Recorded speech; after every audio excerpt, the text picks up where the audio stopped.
Merry Christmas.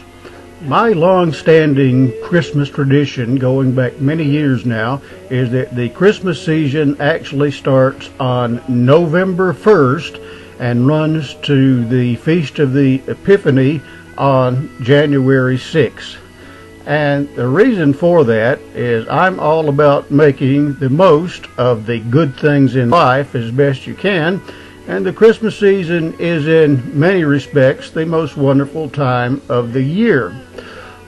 But Christmas is a strange dichotomy in a way, because even though there is tremendous joy in celebrating the birth of Jesus Christ, we also know that there are a lot of very bad things going on in the world. Even as people assemble for church on Christmas Eve, there are very bad things happening, sometimes not even that very far from the church itself. And so it's kind of a strange dichotomy that we celebrate in the midst of all the bad things that happen in the world. You turn on the news channels any day of the year, any day of the Christmas season, and you can find all sorts of bad things going on, and yet there is tremendous joy associated with the Christmas season.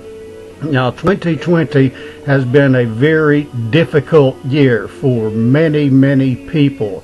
The COVID-19 epidemic has had an enormously bad effect on apparently the whole world. I think I read that Antarctica was the only continent that hadn't been affected by COVID-19, and I'm not sure if that is even still the case anymore. But there were economies plunged into national recession. The global economy was affected in a very bad way, and there was a lot of suffering in the COVID-19 epidemic, and there's still some suffering to go. In the midst of this epidemic, we now have the Advent and Christmas season, and Christians will be celebrating the Advent and the Christmas season because they are some of the high points of the Christian year. I know that some people, in some places, politicians, do want to mute the Christmas season this year. Specifically, the mayor of San Francisco, London Breed, has imposed all sorts of onerous controls, as has the mayor of Los Angeles, and people in various areas just wanting to shut everything down. Someone said that part of the reason for that is not so much the pandemic itself, it's the fact that politicians in the political system don't want to recognize that there is something more, bigger and more important than themselves. And I think there is an element of truth to that. But in spite of all these restrictions, Christians the world over, as well as many other people, will be celebrating the Christmas season. What the Christmas season is all about is the birth of Jesus Christ, who came into the world and lived as an ordinary human, as much an ordinary human as he could be, considering that he was also divine, and then went to the cross to pay for the sins for everyone who would accept his offer, and then was resurrected, and that makes it possible to enter into eternal life for the people who accept the deal. You do need to basically accept that deal. And I won't go into all that, because explaining these things to people who completely don't believe doesn't seem to be a strong area for me. I can't say that I've been very successful at it in the past, but there has been enormous suffering this year, and now we're in one of the happiest times of year, especially for the greater Christian community, the world of Christendom. So it's a very important time of the year, the most holy time of the year apart from Holy Week, which encompasses Palm Sunday and Easter, when Christ was raised from the dead. How are people to celebrate in a year when there has been so much suffering? I'm not going to go through Luke chapter 2 and read the account of the birth of Christ. If you're familiar with Christmas at all, you should know something about that. If you attend church at all, you should have heard this read many times. And I'm not really here to talk to atheists or agnostics or people who say that they don't believe any in organized religion, or people who say that they are spiritual but not religious, and maybe they worship crystals or do yoga or something like that. I'm not really here to talk to those people, but to people who do have a basic understanding of what the Christmas season is all about. And a good way to explain that, and I guess it's an unfortunate way, is that last year I had a neighbor. Her name is Ivy. She is an elderly woman getting up in years, and right in December, right moving into the Christmas season, she lost her grandson to suicide. And I know that that was an extremely hard year for those people. It seems so out of line with the Christmas season to have something that terrible happen. This year is a better year for them. I see more lights and decorations in their place when I drive by. But even in the midst of all this sorrow last year, the Christmas tree did go up, and I saw that Christmas tree through the window over there.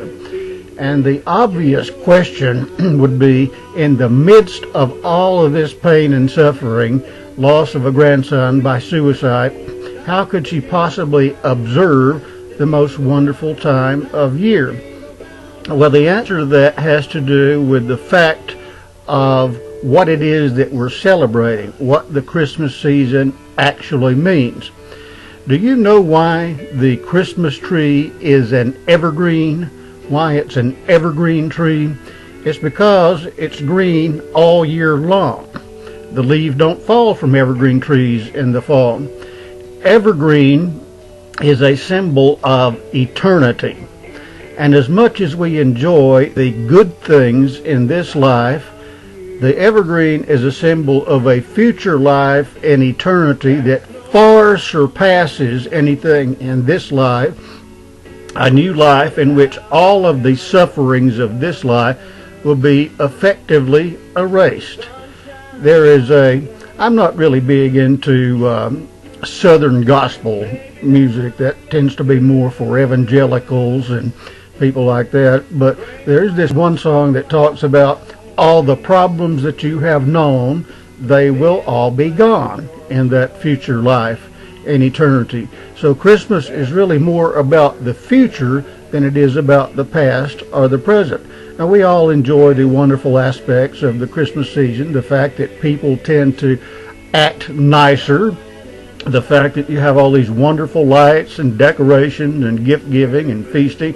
We tremendously enjoy all of those things.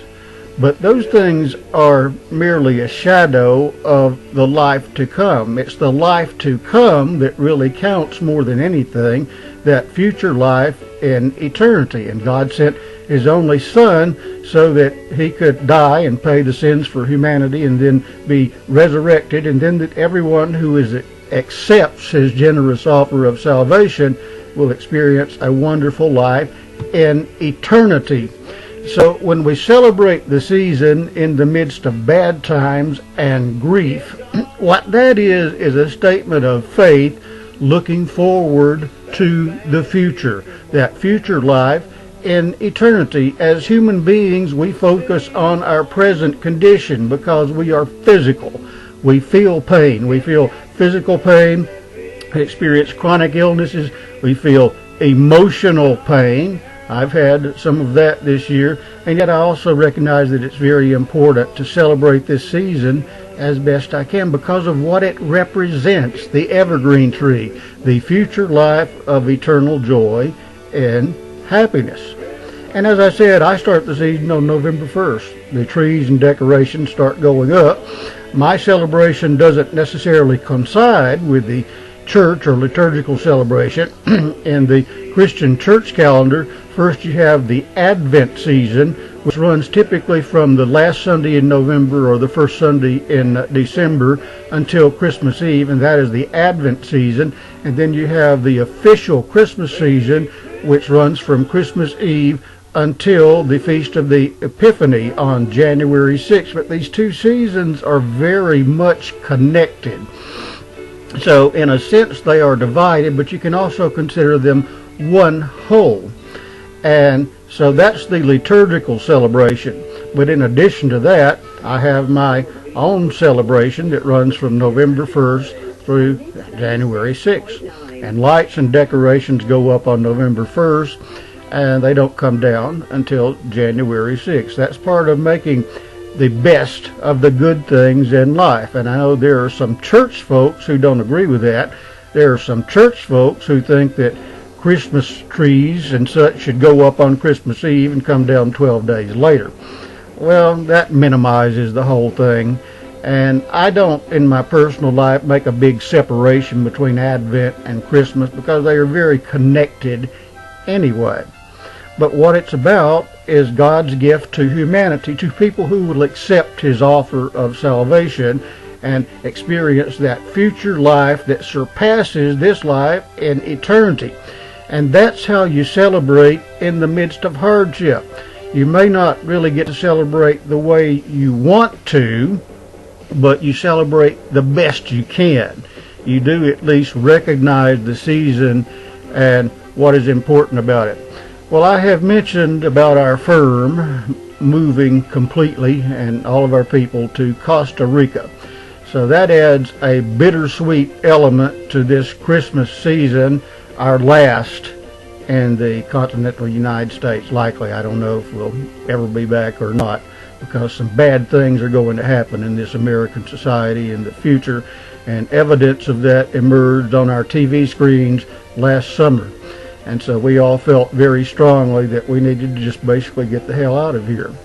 And that's going to happen after January 6th. The total move happens then.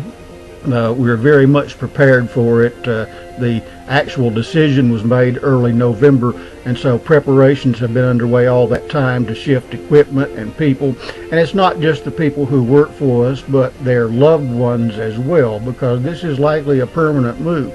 And so we have quite a few people moving into an enclosed compound where we live and work in our own separate community. We have outside dealings, of course. We have to, being in aviation. But there's this little airfield, and within that compound, residential quarters for everybody, people and their loved ones.